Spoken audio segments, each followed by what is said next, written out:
Вот и теперь сам Спаситель зовет, хочет вернуть Он заблудшего сына.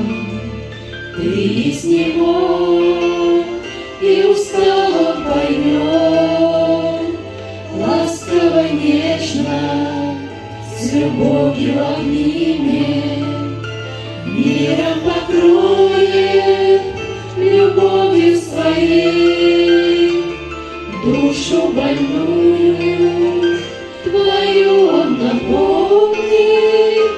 Только не медли, покайся скорей.